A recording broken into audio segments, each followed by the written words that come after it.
All right, hi, this is Dan Henk, and welcome to another edition of the Skill Session. And today my guest is Alan Smale. Is that right? Yeah, Alan Smale. All right, yeah. All right, so tell me what you got going on, man. Well, at the moment, the latest book I have out is called Hot Moon, and this is an alternate history novel set entirely on and around the moon.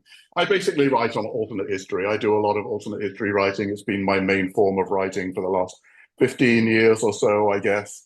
I'm mainly known for the Clash of Eagles series, actually, which came out a few years ago, which is alternate history set in the 13th century. The Roman Empire has survived in its classical form and is now moving into North America when the Cahokian culture and the Iroquois cultures are at their height.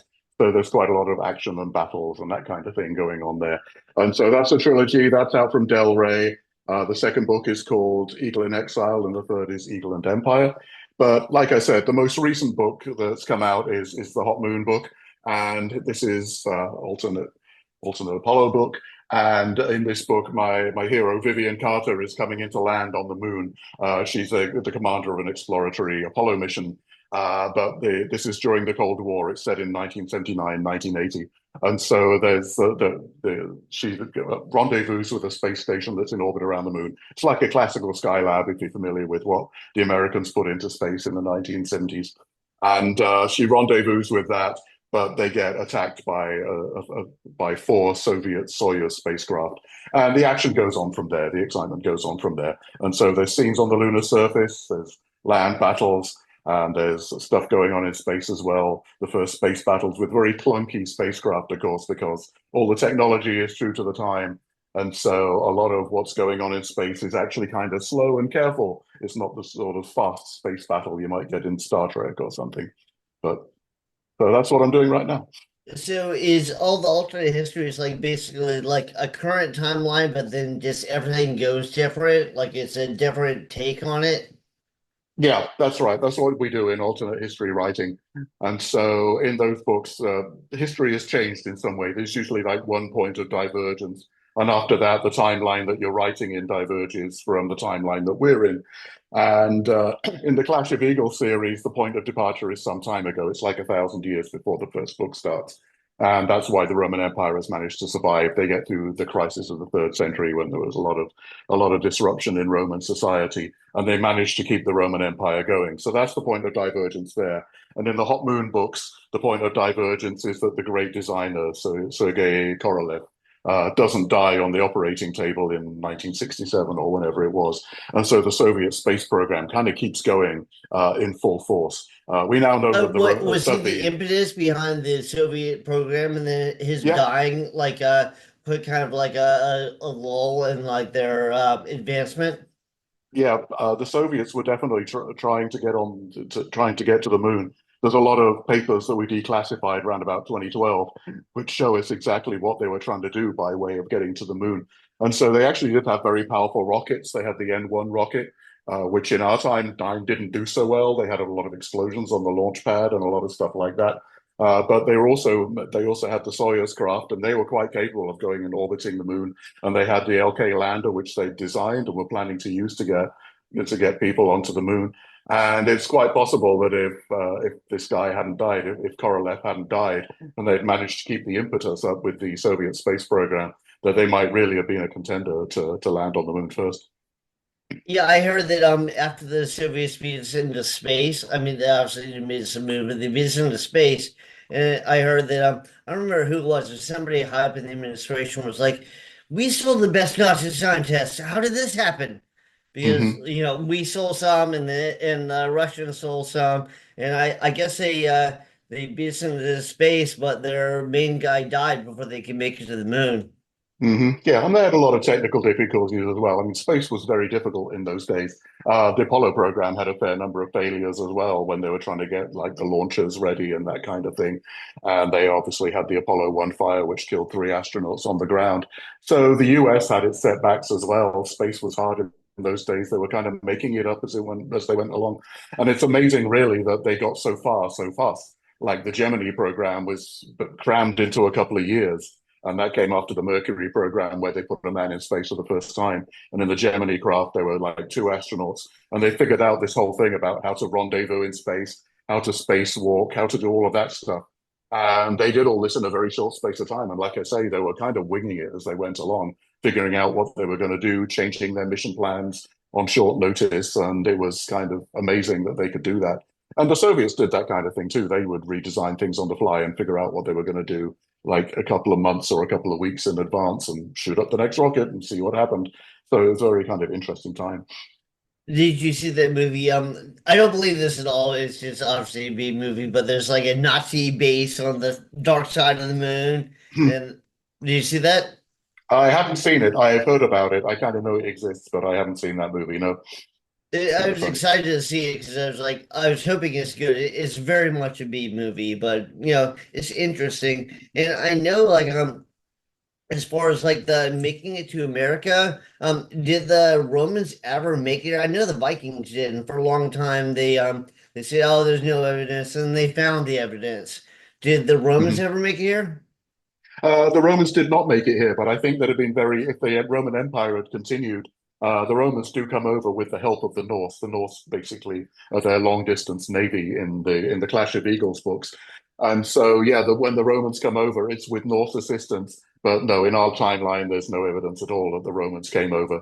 But the Norse, yeah, the Norse were obviously here in some parts of Canada, and probably more parts of Canada than we know about right now, because they were great sailors. They did go to Iceland and Greenland, and some came through even further. So yeah, they were probably fishing off the coast of North America around about that time, and so it could have happened. These things could have happened, I think. Yeah, I heard they named Greenland because they were trying to like fool people into coming there. Hmm.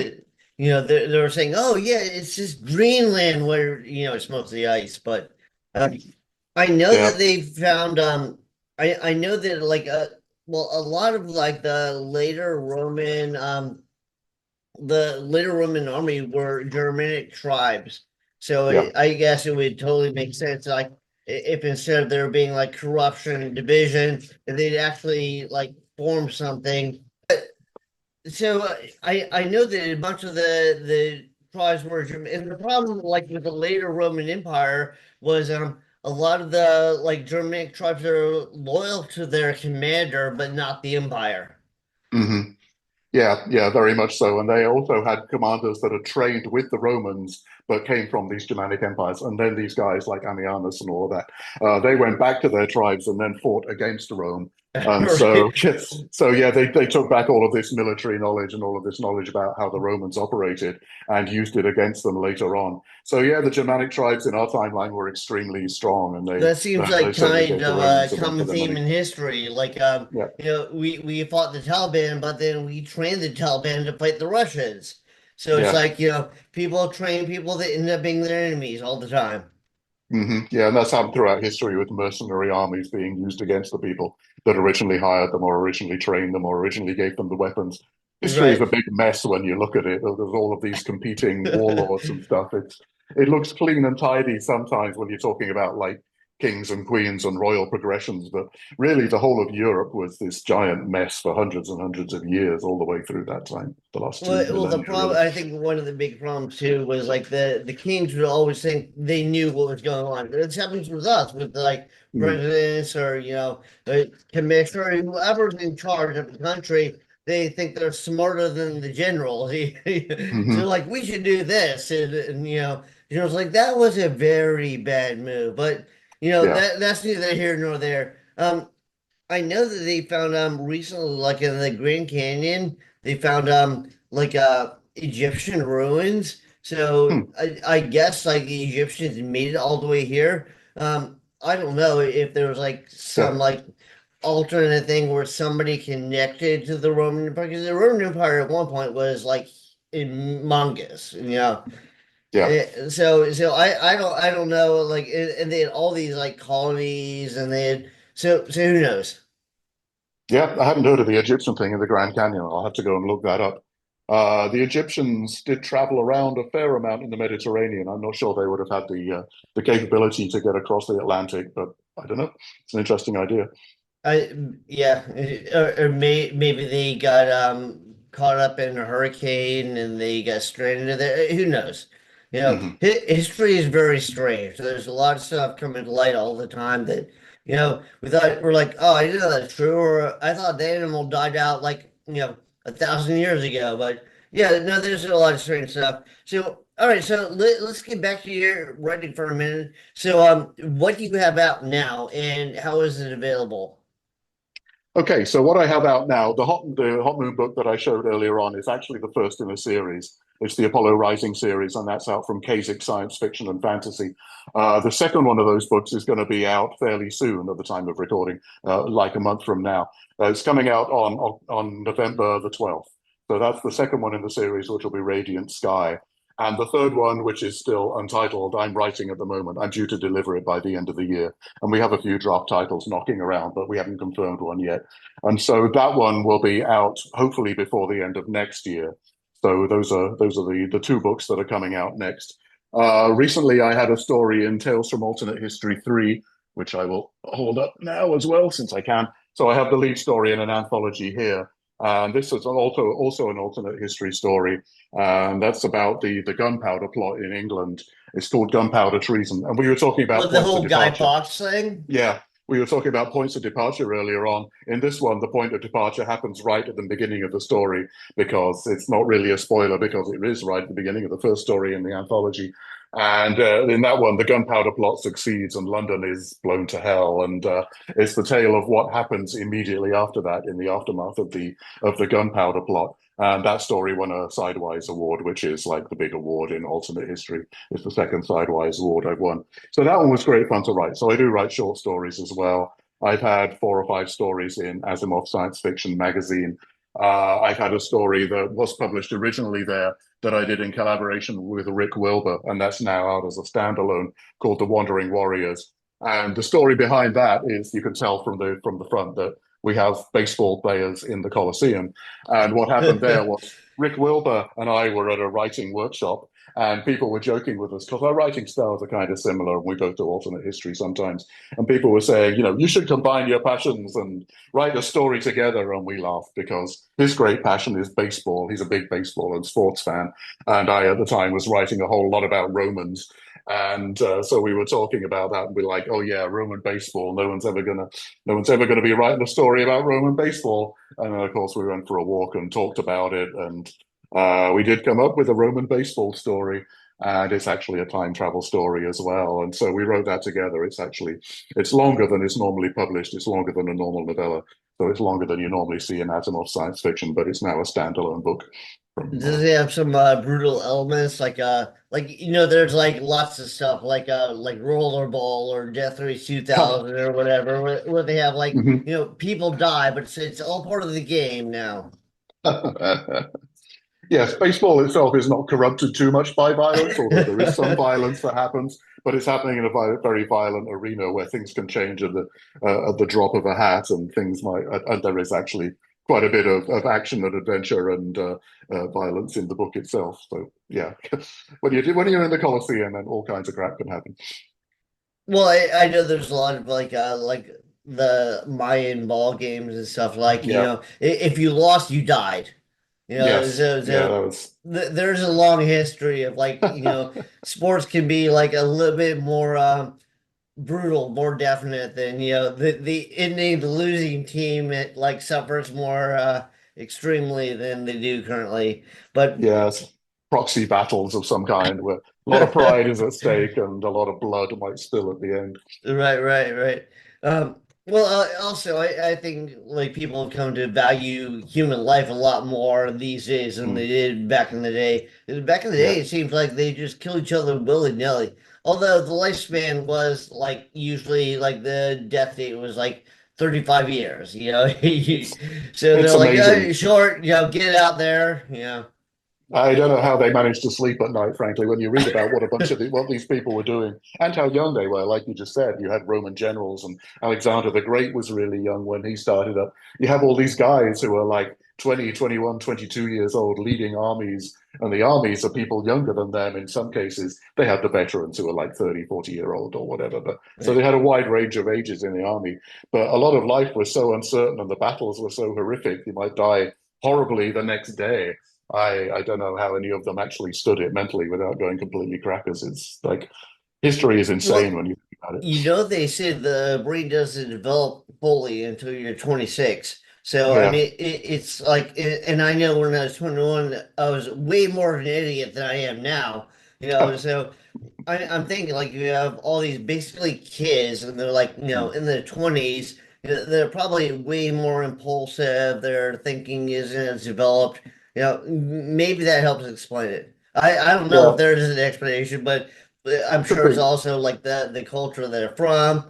Like, Hmm. also like people didn't drink water for a long time. They drank wine because Hmm. water they couldn't purify, so you could possibly get sick off it. So like for a long time, like all those people that like made it over in ships to the Americas and stuff, they Hmm. were half drunk the whole time. Even the Yeah. kids were half drunk the whole time. Yeah, maybe that helped. I don't know. Yes, it could well be. Yeah, I did a lot of dumb stuff. And when you're that age, well, I thought I was immortal when I was in my 20s. I was riding a motorbike around and not Yeah, riding it very well and all of that kind of stuff. So yeah, maybe being slightly plastered did help the Roman generals or all of the people in the Middle Ages and the Dark Ages right, to get right. by.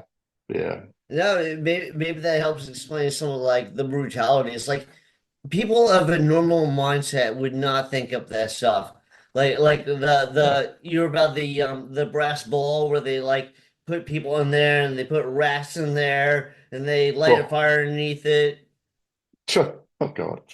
I hadn't I'm heard of just that saying, one. like, who Yeah. thinks of that stuff unless you're like maybe slightly inebriated, maybe like Yeah. very young and impulsive. Who knows? Yeah. Very kind of sick and twisted and enjoying the pain and suffering of others. Yeah, they're all Yeah. psychopaths, basically. Well, actually, Complete the psychopaths. guy that invented that was like he invented it for a king, and then the king Mm. put him in there first. So God, he's the first victim of the thing God. they invented. I bet he regretted that then for a short period of time until the rats killed him or he burned to death. God, yikes. All right, man. So you do a lot of alternative history, and you have some like Hmm. short stories down. Yeah. What led you up to this? What was your first break into the genre? I've actually written all kinds of stuff over the years. Like even when I was a kid, I was writing like what would be called fan fiction now. I was writing stories about Star Trek and Tarzan and those kinds of things from an early age. When I got serious about writing, I was doing all kinds of stuff. I was actually the first couple of stories that I had published were actually fantasy, sort of straight fantasy, in an original anthology called um, A Wizard's Dozen. Sorry, forgot my own book. A Wizard's Dozen was the first book where I had a story published. So that was a story about wizards and dragons and all of that. And I wrote some horror in the 1990s as well. And eventually I just kind of converged on history. I was always interested in history, even though I'm a scientist by training. I mean, all of my background is science and physics and astronomy. But in terms of what I Oh, do was you want to talk reading at the about that time, a little bit? Like, yeah, we could talk about that too. sure. So sure. What have you trained in? My degrees are actually in physics and in astrophysics. I Oh, was it's awesome. a, Yeah. I did astronomy for. I retired in August of last year after a career at the Goddard Space Flight Center, where I'd been working on research into intergalactic astronomy. Maybe you've heard of neutron stars and black holes and these Of extremely course. powerful Yeah. sources I'm in a our big galaxy. space nerd, Yeah. so Oh, okay, great. I didn't know that. So yeah, there's all of that stuff that I've been studying for about 35 years. And so were always a bit surprised. They expected me to be a hard science fiction writer because of my hard science background. But in fact, it hasn't really been like that because I wanted to write to get away from the day job. So that's why I ended up writing about Romans in the 13th century and in North America and all of that and all the other stories that I was writing. And it's I only do recently think with the that's Hot Moon far series more that I've got back. interesting.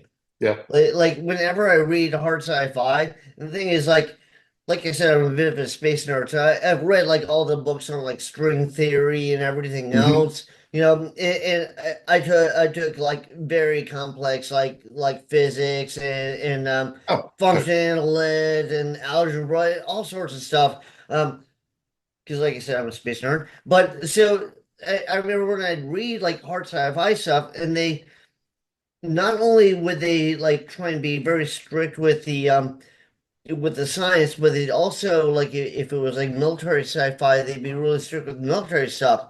My dad's military, so I know all that stuff. So I know both the genres, but it was boring. It's like you're talking this unit moves here, this unit moves there. It's like I don't care. So even though people call it space opera, like I like Star Wars way better than something that's like more like strictly technical, just because it's a good Mhm. story. I think that's what it comes down to is how good of a story is it? How much does it grab people? Not whether it's like necessarily every single element is put in there. I think it helps to like know what you're talking about and know some research, but it's like Mhm. in the end, it's how good is the story? Yeah, I mean, it's all about the story. It's all about the characters, whether you're invested in them, whether you're interested in what happens to them, whether you're interested to see what happens next. So yeah, story really is about like the people and the events more than the technology. It's good to get the background right. So with the Hot Moon books, I like all the orbital physics is correct and all of that. Nobody's doing anything that's physically impossible. And like the background, you can see how clunky the lunar module is and the command module and the Soviet No, but that's spacecraft good. and It all of adds that. So texture the to the background is, story. yeah, the background is all accurate. So you have the veracity, you have the authenticity of that.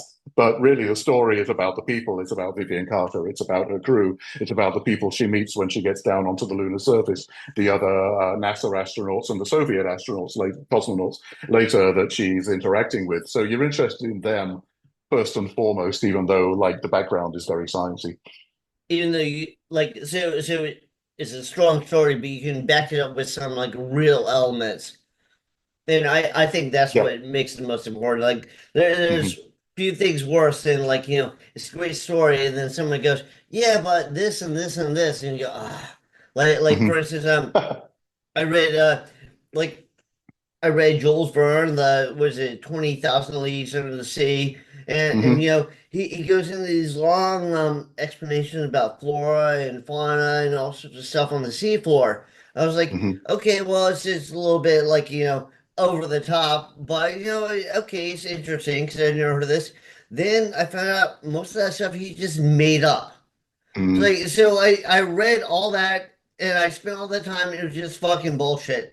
And the problem Hmm. is like when people make up stuff, it kind of makes me doubt the whole book. So, Yeah. I really like it when people do a little bit of research. Like Hmm. even if I like, when I write, if I have a character go to a place, I try to visit that place first. So I Hmm. get Yeah, kind me of too. like the vibe of that. I mean, Mm. obviously you could visit space, but I'm sure you did plenty of research on it. So you knew kind of the elements going into it. Oh yeah, I did a lot of reading. I read a lot of NASA documentation, which is all online for the public to read.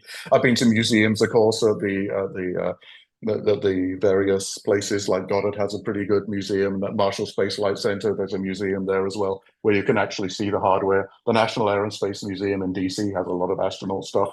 And so I did that. I read a lot of books. There's this really hardcore book called How Apollo Flew to the Moon. And there are a lot of Apollo books. This is by David Woods. And there are a lot of Apollo books out there, and they tend to focus on the people, and that's interesting too, of course. But this one goes into the hardcore, like the technology of exactly how the missions worked and how they did the burns and the stuff that they ate and how all of the computers worked, which is all good background stuff. It's all good grist for the mill. And so I really enjoyed reading about all of that kind of stuff going and putting in things that made it real to the reader.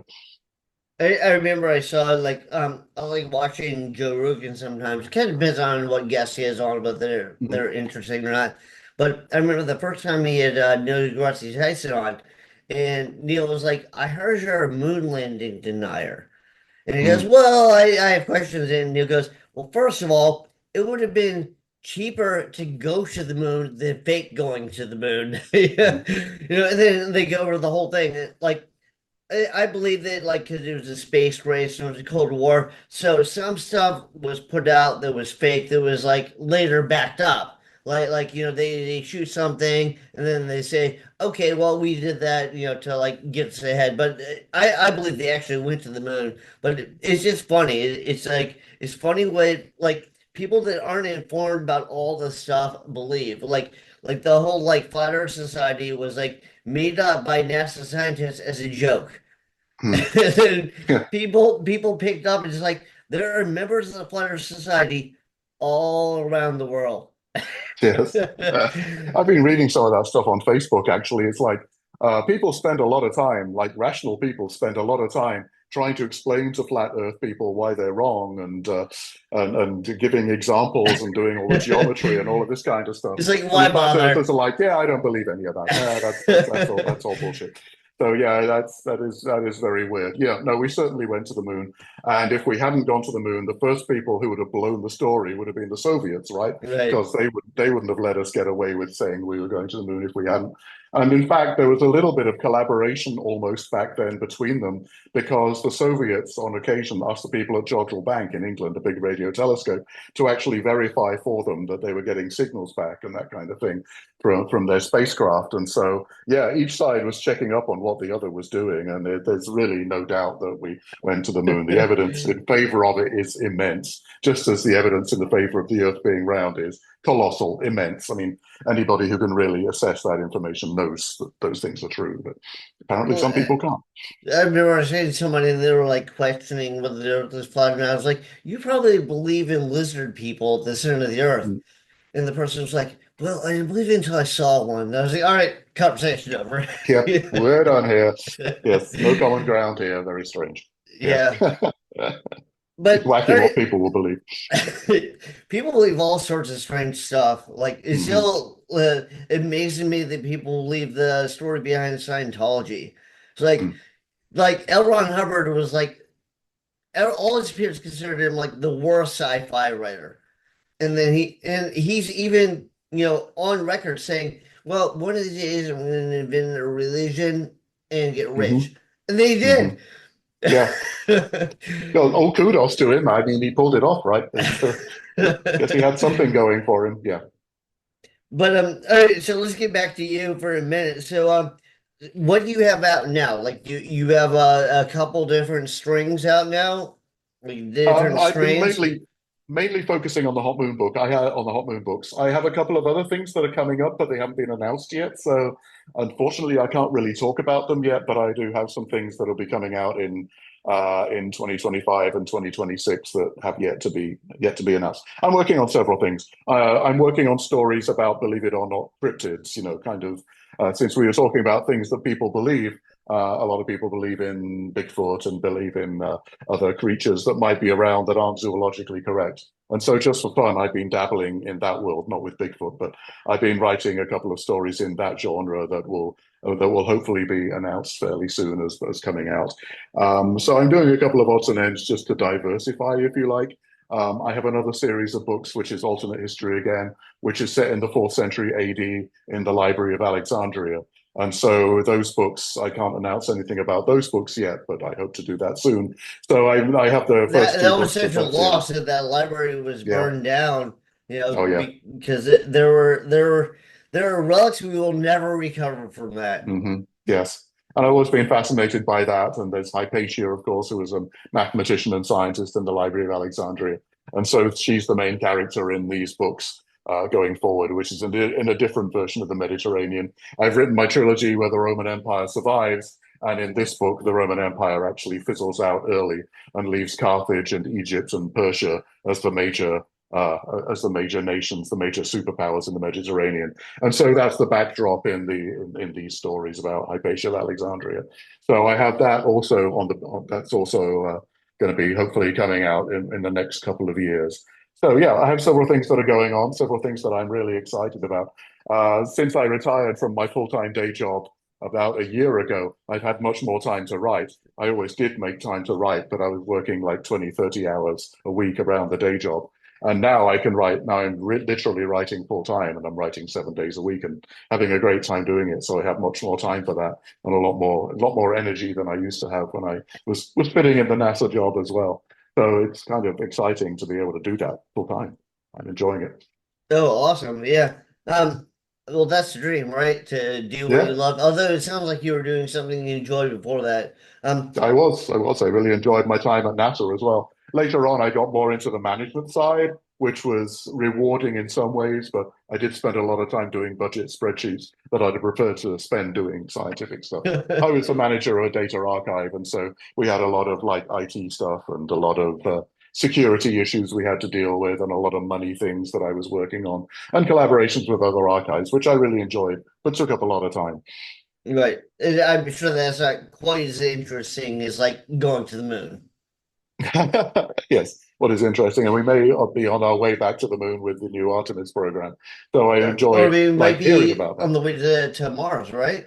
Yeah, yes, yeah, that would be great. I always, like when I was a kid growing up, I always assumed that by this time in my life, I would actually be living and working in space. I mean, that didn't seem unreasonable in the 60s and 70s, right? If we'd have kept going, Well, we're also NASA had supposed to have plans. flying cars, which you We don't. were supposed to have flying cars. I still don't have my flying car, dude. I'm pissed off about that. But yeah, we were supposed to be, NASA had plans to go to Mars by the 1990s. I saw no reason why I wouldn't be in space as a, in the like a more advanced part of my career. I was assuming I'd be doing that. So I didn't get that, but I do get to write about it in these books. And so hopefully before I die, we'll manage to go to Mars. We'll go back to the moon and I'll be able to see people walking on Mars, even though it's not me. Have you seen the series The Expanse?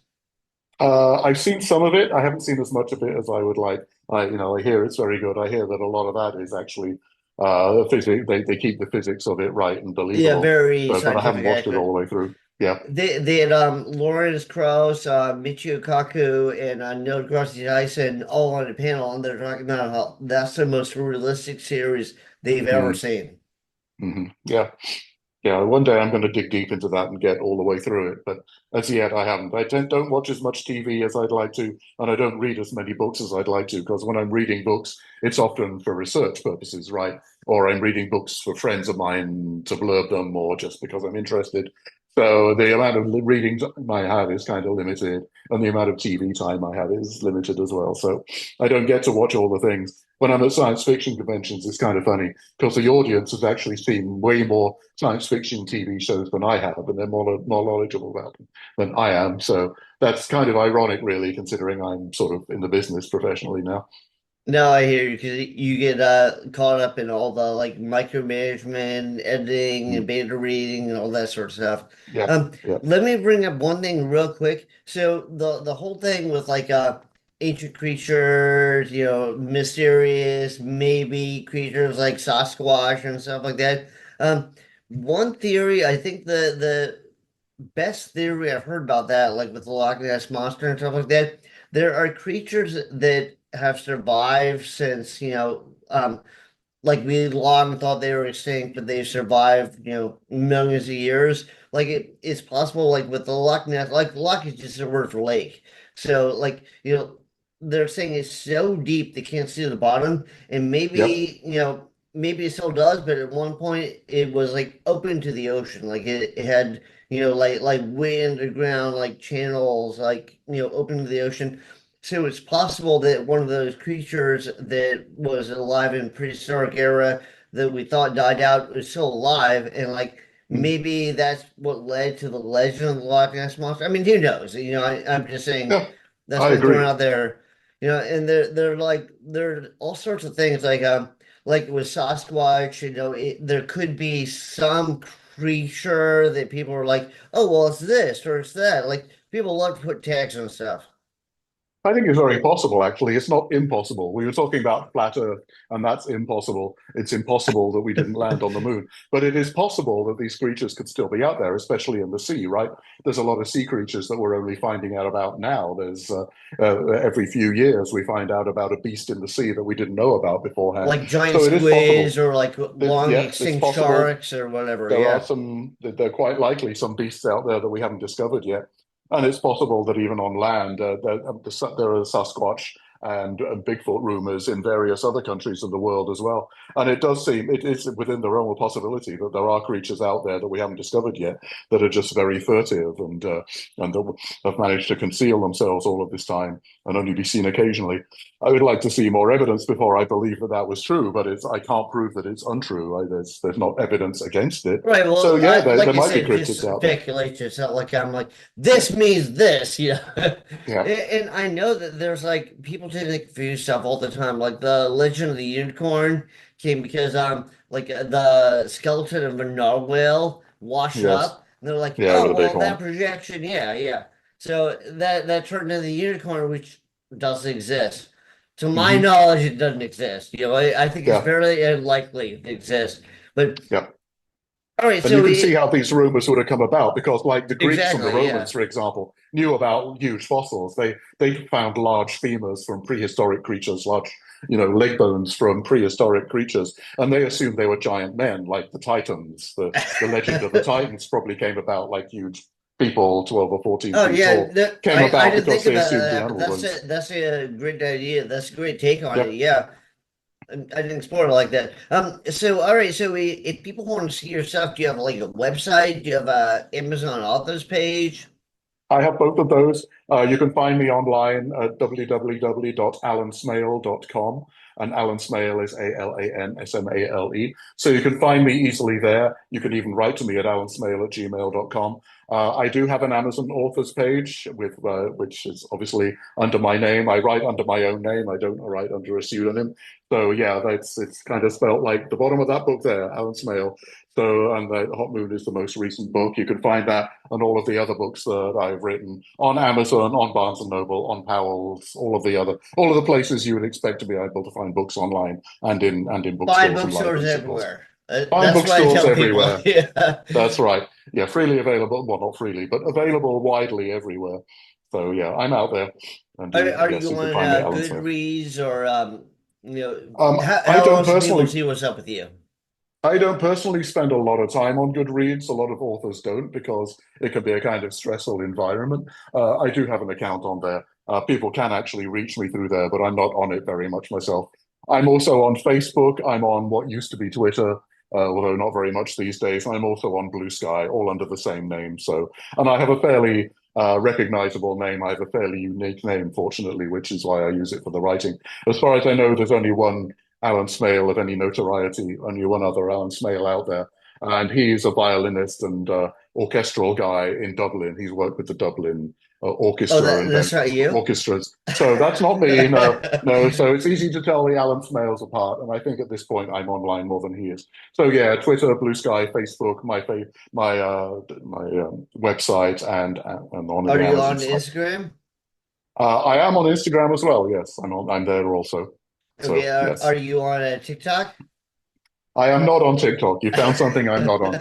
No, I've never really got the TikTok bug, so I'm not on there anywhere. But who knows? Maybe I will be in the future.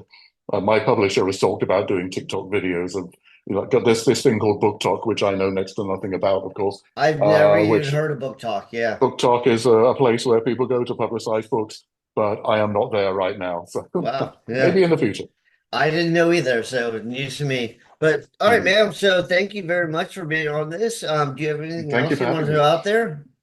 No, I don't think so. We've covered the books. We talked about history. We talked about ancient life. We talked about space. We talked about cryptids. So, no, I don't think so. I'm very happy that you have me on the show, and I know we've tried once or twice to get this to work, and various obstacles came up in What's the this? way. The So third time? Third this time's is the the third charm. time lucky. So I'm very glad it worked out in the end, and we managed to get to do this. It's been fun. All right. Well, thanks, man.